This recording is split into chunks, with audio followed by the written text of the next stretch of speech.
चंद्रदेव कुंडली में क्या मायने रखते हैं? मन का कारक ग्रह अगर कोई है तो वह चंद्र है।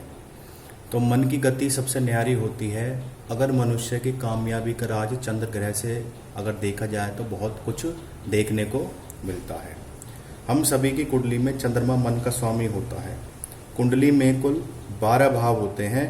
चंद्रमा आपकी कुंडली में किस भाव पर है, आज मेरा यह विषय नहीं है कि किस भाव पर है, आज मेरा विषय है जिस भाव पर है उस भाव से किस किस भाव पर दृष्टि पड़ रही है, कहाँ उसके शत्रु ग्रह हैं और कहाँ उसके मित्र ग्रह हैं, और वह किस प्रकार का प्रभाव आपके जीवन में डालता है। और चंद्रमा जब भी उच्च का होता है तो वह व्यक्ति जीवन में बहुत कुछ पा लेता है। मात्र एक ग्रह ही अच्छा होने से मनुष्य जीवन में तरक्की कर सकता है। अब चंद्रदेव के बारे में बताया जाता है। चंद्रमा हैं जो उनके चंद्रमा जिसकी कुंडली में प्रबल होता है उनके इष्ट स्वयं शिव शंकर होते हैं, और जिसके इष्ट शिव होते हैं उसके सारे कार्य सिद्ध हो जाते हैं। जब भी कुंडली में चंद्रमा प्रथम भाव में होता है, लगन भाव में होता है, तो इसके क्या प्रभाव डालते हैं और इससे दृष्टि कहाँ जाती है? 1 2 3 4 5 6 7 सातवीं दृष्टि आपके 7वें भाव पर होती है। चंद्रमा जब भी लगन भाव में होता है तो ऐसा जातक काफी सरल और सीधा होता है। इसके साथ ये बलशाली भी होते हैं। सभी प्रकार के सुख जीवन में प्राप्त करते हैं।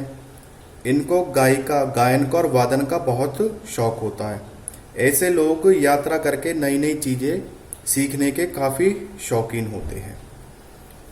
अब चंद्रमा की जो 7वीं दृष्टि है वह पड़ती है आपके 7वें भाव में, यानी स्त्री का भाव, पति पत्नी का सुख इसी भाव से देखा जाता है। ऐसे व्यक्ति की जो पत्नी होती है वह लक्ष्मी स्वरूपा होती है, सौम्य चरित्र की होती है, पति की आज्ञा का पालन करने वाली होती है। और लगन भाव में जिसके चंद्रमा होता है, जब 7वीं दृष्टि 7वें भाव पर पड़ती है तो ऐसे व्यक्ति का दाम्पत्य जीवन सुखी होता है और उसके घर में पत्नी के आने के बाद ही लक्ष्मी और वैभव की प्राप्ति होती है।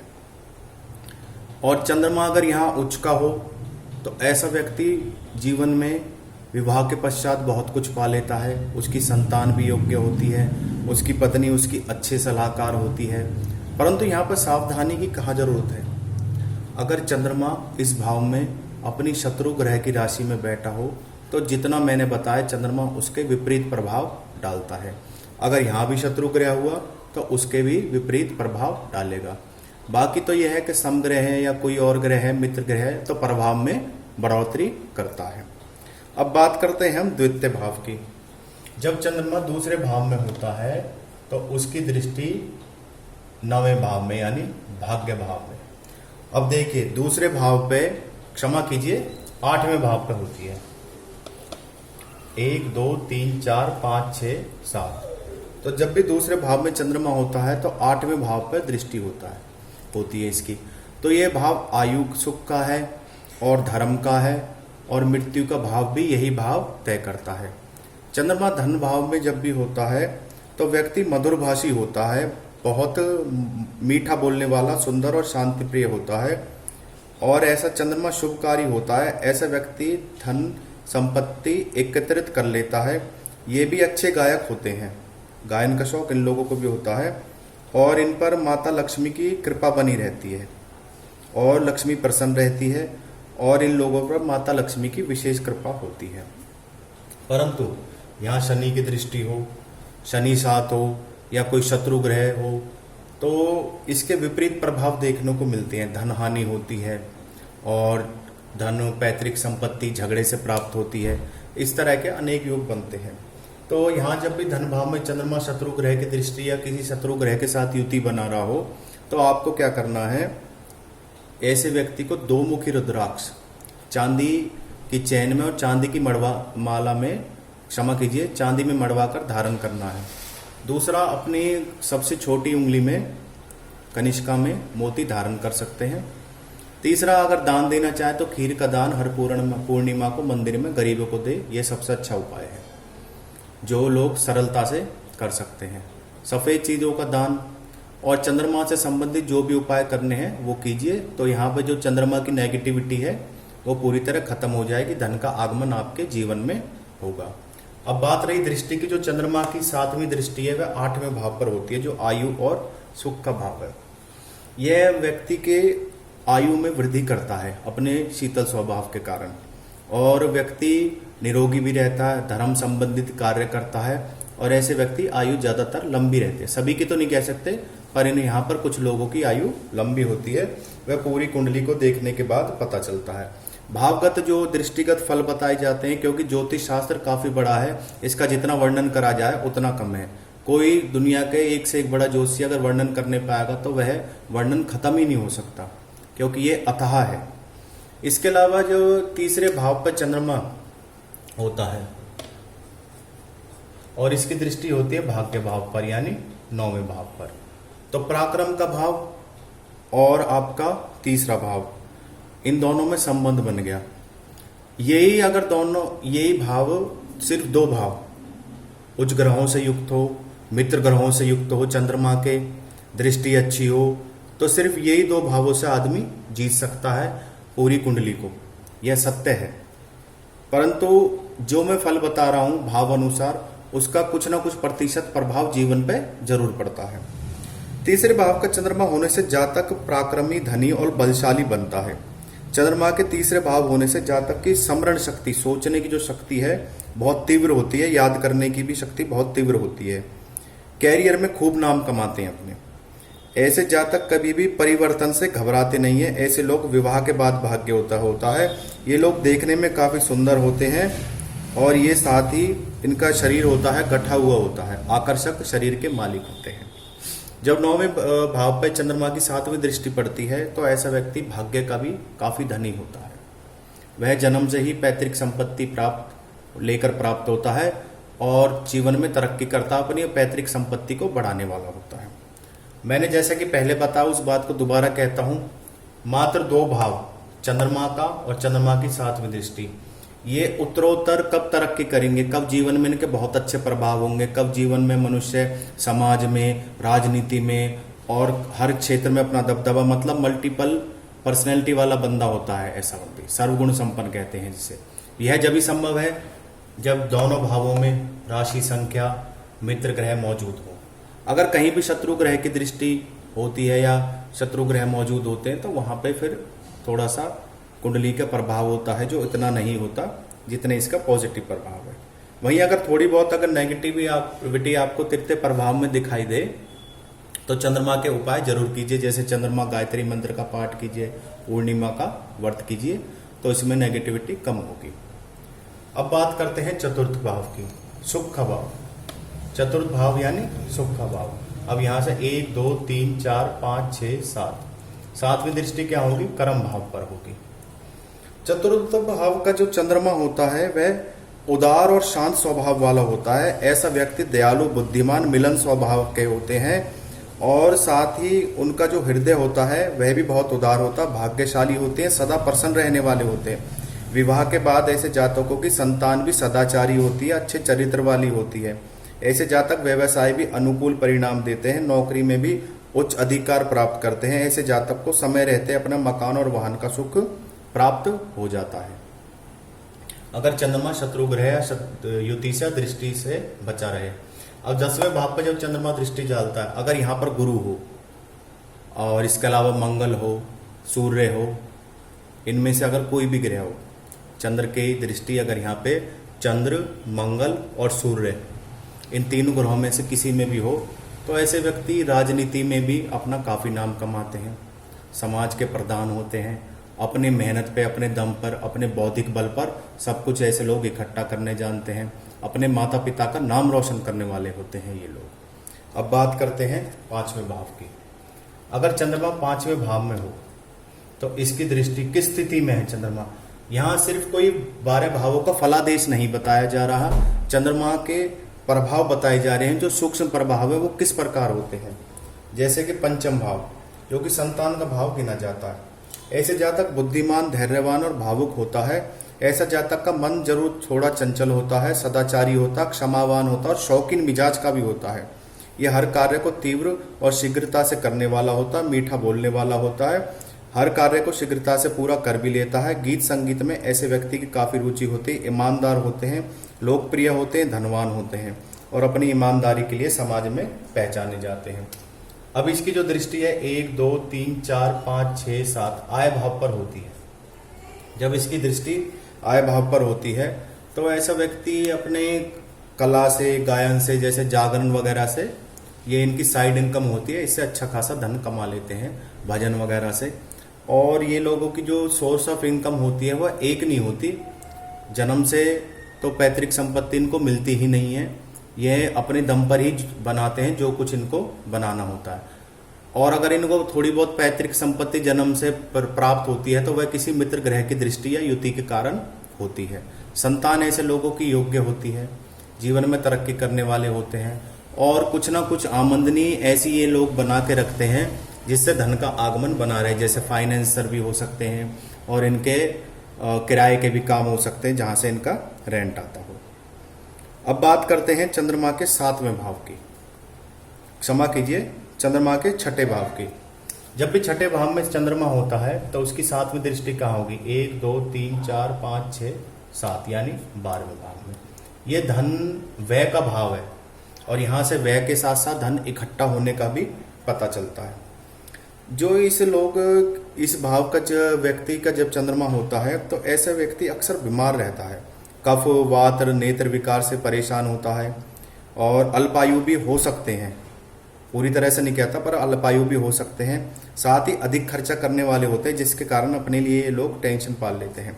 काफी धैर्यवान होता, हर कार्य को काफी सोच समझ कर करते हैं, स्वभाव से शांत होते हैं, सभ्य होते हैं, जीवन साथी सदैव अच्छा मिलता है। ऐसे लोग सैर सपाटे के बहुत शौकीन और खाने पीने के बहुत शौकीन होते हैं। इनका व्यक्तित्व प्रभावशाली होता है और जो इसकी दृष्टि है वह 12वें भाव को पड़ती है।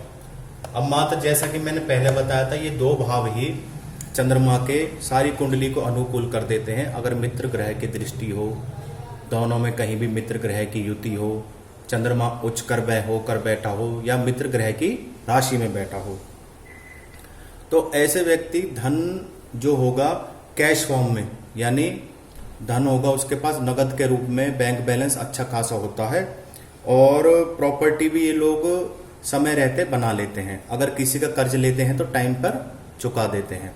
ये किसी का एक पैसा अपने पास रखना नहीं चाहते। अब 7वें भाव का चंद्रमा जो कि आपके लगन भाव पर दृष्टि डालता है। 7वें भाव का चंद्रमा जो कि लगन भाव पर दृष्टि डालता है। जब भी 7वें भाव का चंद्रमा होता है जो, वह व्यक्ति को सभ्य, धैर्यवान और पेशे से व्यापारी या वकील बनाता है। ये लोग शांत और सभ्य होते हैं। इनकी पत्नी काफी सुंदर और धार्मिक स्वभाव की होती है। ये लोग प्यार और रिलेशनशिप के मामलों में सफलता प्राप्त करते हैं। वहां पर ये अधिक भावुक हो जाते हैं जिस कारण ये अपना घर को बर्बाद कर सकते हैं। इसलिए इन अफेयर वगैरह से इनको बचना चाहिए। और इनका मन अक्सर परेशान होता है। मानसिक तौर पर ऐसे लोगों को अपने आप को स्ट्रांग बनाना चाहिए।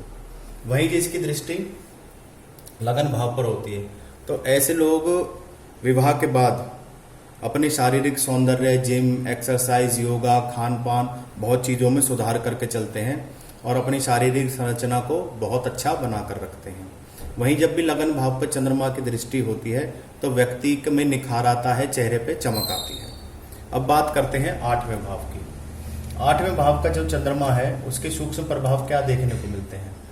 इसकी दृष्टि 7वें भाव पर हो, क्षमा कीजिए, दूसरे भाव पर होगी, यानी धन भाव पर। अब जब भी इसकी धन भाव पर दृष्टि होगी तो ऐसा व्यक्ति के लिए बहुत अच्छा नहीं माना जाता। ज्योतिष एक ऐसा विषय है जो बोलना है क्लियर बोलना चाहिए, कुछ भी छुपा के नहीं बोलना चाहिए ताकि लोगों को इसके बारे में पता चले। ये लोग अक्सर बीमार रहते हैं। व्यापार से इन्हें लाभ तो प्राप्त होता परंतु धन इकट्ठा नहीं कर पाते। ऐसे लोग ईर्ष्यालु स्वभाव के भी हो जाते हैं। इनके आत्मसम्मान की कमी होती है। वह कठोर और दूसरों के प्रति अपने मन में दुर्भावना रखते हैं। ये जो मैं आप सबको बता रहा हूं इस बारे में, चंद्रमा के सूक्ष्म प्रभावों के बारे में, 2 भावों को लेकर दृष्टि और चंद्रमा के जिस भाव पर चंद्रमा बैठा है, ये प्रभाव वर्षफल और लगनफल दोनों के माध्यम से देखने को मिलते हैं। ऐसा वर्षफल के माध्यम से भी होगा जब भी वर्षफल के माध्यम से चंद्रमा अपनी राशि परिवर्तन करेंगे। और बात रही धन की तो वह मैंने बता ही दिया, धन भी ये लोग काफी इकट्ठा कर लेते हैं पर इन पर पैसा टिकता नहीं है, बीमार रहते हैं अक्सर। तो इन प्रभावों से मुक्ति के लिए व्यक्ति को दो मुखी रुद्राक्ष या तो धारण कर ले या फिर एक मुखी रुद्राक्ष जरूर धारण करे। और बात रही चांदी की, तो चांदी भी धारण करनी चाहिए। तामसिक भोजन से परहेज करना चाहिए और सात्विक भोजन, दूध, दही इनको लेना चाहिए। इससे इसकी आयु भी अच्छी होगी और वह जीवन में तरक्की भी करेगा। और जहाँ तक दान का सवाल है, अगर ऐसा व्यक्ति मोती दान कर सकता है और चावल दान कर सकता है, सफ़ेद वस्तुएं दान कर सकता है, उससे उसे लाभ होगा। चंद्रमा यंत्र खासकर 8वें भाव वाला मंदिर में रखना चाहिए, जिससे चंद्रमा के जो यहाँ पर अशुभ प्रभाव होते हैं 8 में, उससे उसको मुक्ति मिले और उसकी पूजा करनी चाहिए। अब 9वां भाव, जो कुंडली का 9वां भाव है वह है भाग्य का भाव। चंद्रमा की स्थिति यहाँ भी जब भी वर्षफल या लगन के माध्यम से होगी तो वह अपनी 7वीं दृष्टि तीसरे भाव यानी पराक्रम भाव पर डालता है। 1 2 3 4 5 6 7। यहाँ पर जो जिसका चंद्रमा अगर उच्च का हो, अच्छी स्थिति में हो, मित्र ग्रह की राशि में हो, तो ऐसा व्यक्ति जन्म से ही संपत्तिवान और बड़े परिवार में पैदा होता है। धर्मात्मा होता है, विद्वान होता है, न्याय की बात करने वाला होता है और ऐसे लोग में साहस बहुत अधिक होता है। और ऐसे लोग प्रकृति से प्रेम करते हैं। प्रकृति जैसे हरियाली और पहाड़, मतलब जो प्रकृति से जुड़ी हुई चीज़ें हैं, ऐसे लोग जरूरतमंदों की भी खूब सहायता करते हैं और बहनों से इनका विशेष लगाव होता है और बहनों से इन्हें सहयोग मिलता है। कई बार इनके काम में रुकावट आती है, परंतु अपने परिश्रम के कारण प्रकृति में आगे बढ़ते हैं। यश, धन, मान, सम्मान जीवन में खूब अर्जित करते हैं, इन 2 भावों के ही अनुकूल होने के बाद। अब बात करते हैं 10वें भाव की, यानी कर्म का भाव, जिसकी दृष्टि सीधी चौथे भाव पर होती है। 10वें भाव में चंद्रमा का होना जातक को कार्यकुशल, दयालु, निर्मल बुद्धि, व्यापारी, यशस्वी, संतोषी और लोकहित की बात करने वाला बनाता है। ये लोग मातृभक्त होते हैं, अपनी माता को भगवान के समान मानते हैं। इन पे जमीन, जायदाद, मकान आदि का सुख प्राप्त होता है। पिता द्वारा लिए हुए ऋण को ये बहुत जल्दी चुका देते हैं। चंद्रमा के प्रभाव से अपने व्यवसाय में बार बार परिवर्तन करते हैं और इनको सफलता भी मिलती है। वहीं इसकी दृष्टि जब सुख के भाव पर होती है तो व्यक्ति अपने जीवन में सभी प्रकार के सुख के साधन इकट्ठे कर लेता है। अब बात करते हैं 11वें भाव की, यानी 11वां भाव हो गया आपका इनकम का भाव, कमाई का भाव। जब भी 11वें भाव में चंद्रमा होगा तो ऐसा व्यक्ति थोड़ा चंचल होगा, बुद्धिमान होगा, गुणी होगा, संपत्ति युक्त होगा, मजाक करने की उसकी प्रवृत्ति होगी, यशस्वी होगा, दीर्घायु होगा और राज्य कार्यों में दक्ष होगा। बड़े बड़े कार्य करवाएगा, लोगों के नेताओं से जानकारी होगी, अनेक गुणों से परिपूर्ण होगा, व्यवहार कुशल होगा। कम्युनिकेशन स्किल ऐसे व्यक्ति का काफ़ी अच्छा होता है और इन्हें कई बार व्यवसाय और आय में कठिनाई आती है, तो इस चीज़ से लोगों को सावधान रहना चाहिए। हो सके तो चांदी धारण करके चलें, गोमती चक्र वगैरह घर में रखें। चंद्रमा से संबंधित जो भी उपाय करेंगे उसमें सफलता मिलेगी। उपाय तो बहुत हैं, जैसे चंद्रमा गायत्री मंत्र का पाठ करना, शिव का पाठ करना, शिवलिंग पे जल चढ़ाना वगैरह वगैरह। जहाँ तक इसकी दृष्टि का सवाल है, 1 2 3 4 5 6 7, ये संतान भाव पर होती है। यहाँ पर अगर शत्रु ग्रह है, कोई शत्रु ग्रह की दृष्टि है, तो यह संतान के लिए अच्छी नहीं मानी जाती। तो ऐसे व्यक्ति को जन्म से ही अपनी संतान के लिए उपाय करके चलना चाहिए, क्योंकि यह कार्य बहुत जरूरी है। अब बात करते हैं 12वें भाव की। जब भी 12वें भाव में चंद्रमा होता है तो उसकी दृष्टि होती है छठे भाव पर। ये 12वां भाव हो गया आपका 1 2 3 4 5 6 7 और उसकी दृष्टि हुई छठे भाव पर। अब 12 और 6 ये 2 भाव मिलकर मनुष्य के जीवन में कब तरक्की काल आते हैं? 12 और 6। सबसे पहले इस चंद्रमा का नेत्र रोगी होने की संभावना होती है इस भाव में, तो उससे उसको बचना चाहिए। नेत्र रोगी होने का मतलब ये नहीं कि उसको दिखता ही नहीं, ऐसे व्यक्ति के चश्मे भी लगे हो सकते हैं। ऐसा व्यक्ति क्रोधी होता है, एकांत प्रिय होता है, अधिक खर्चा करने वाला होता है, इसके पास पैसा कभी नहीं टिकता। शत्रु राशि अगर हो तो व्यक्ति एकांत प्रिय और चिंताग्रस्त भी रहता है। एकांत प्रिय होने के साथ साथ चिंताग्रस्त रहता है और ऐसे इसको कफ संबंधित रोग हो सकते हैं और अलग अलग स्थानों पर ऐसा व्यक्ति भ्रमण करता है। तो चंद्रमा की जो ये स्थिति है ये कोई भाव अनुसार नहीं बताई गई है, ये सूक्ष्म अनुभाव अनुसार चंद्रमा के 2 भावों के बारे में बताया गया है। अगर चंद्रमा से 2 भाव ही अनुकूल हो जाए, जहां पे चंद्रमा बैठा है और जहां पे चंद्रमा की दृष्टि है, तो अकेला चंद्रमा ही कल्याण करने की ताकत रखता है। और चंद्रमा से संबंधित उपाय जब करने चाहिए जब चंद्रमा इन भावों में किसी भी तरह का नेगेटिव प्रभाव दिखा रहा हो। नेगेटिव कब दिखाएगा? जो मैंने जितने भी पॉजिटिव प्रभाव बोले हैं, अगर उसके अपोजिट कुछ हो रहा है तो वह सारे नेगेटिव प्रभाव माने जाते हैं। आज का मेरा विषय चंद्रमा के बारे में, जो मन का कारक ग्रह है उसके बारे में आप सूक्ष्म अध्ययन की आवश्यकता है, और यही मेरा आज का विषय है। धन्यवाद।